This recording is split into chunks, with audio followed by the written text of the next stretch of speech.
told an inspiring narrative portraying the friendship between three people. Will they manage to mend their relationship, or will it remain as cold as the northern winds? In the serene coastal town of Bangui, known for its cold winds and towering windmills, is a tale of three childhood friends, a little girl and two young boys who grew up chasing waves along the sandy shores. The cool northeast wind called Amian, blowing through their neighborhood, was a witness to their strong friendship. The two boys became men. They then got married and built their families, leaving the little girl, now a woman, feeling neglected. Despite staying in the same town, the ties that once bound them began to loosen, like ropes weathered by the relentless sea.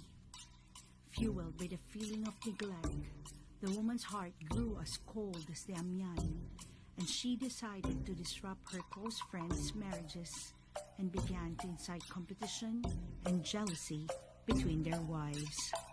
Their once unbreakable friendship came to an end the moment the two men found out her ploy. Years passed after that incident. Fate intervened and brought the former friends together.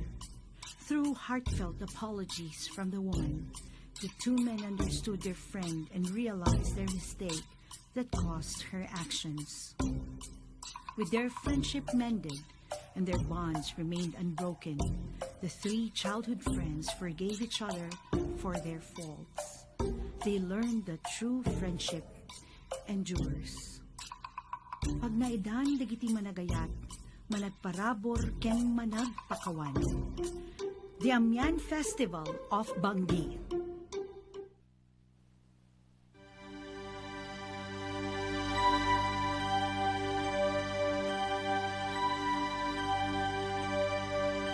Umay tiyag sa panintay bumangonin, daytoy ti tiyempo nga pinagkalapen. Umay tiyag sa panintay bumangonin, daytoy ti tiyempo nga pinagkalapen.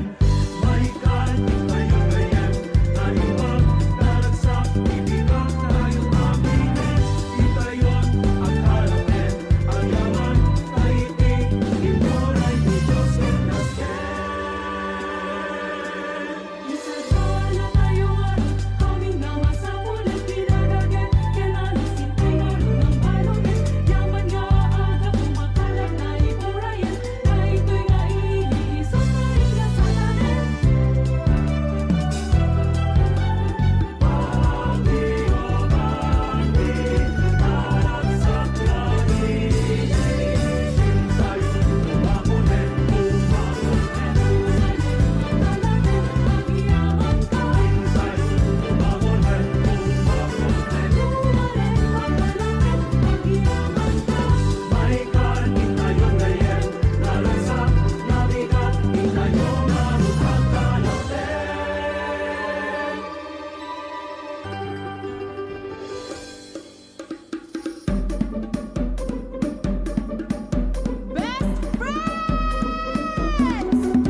dengkenyo dagitay tatatangyo. Ipategyo nga nalaing ti pinagkakadwayo. Wan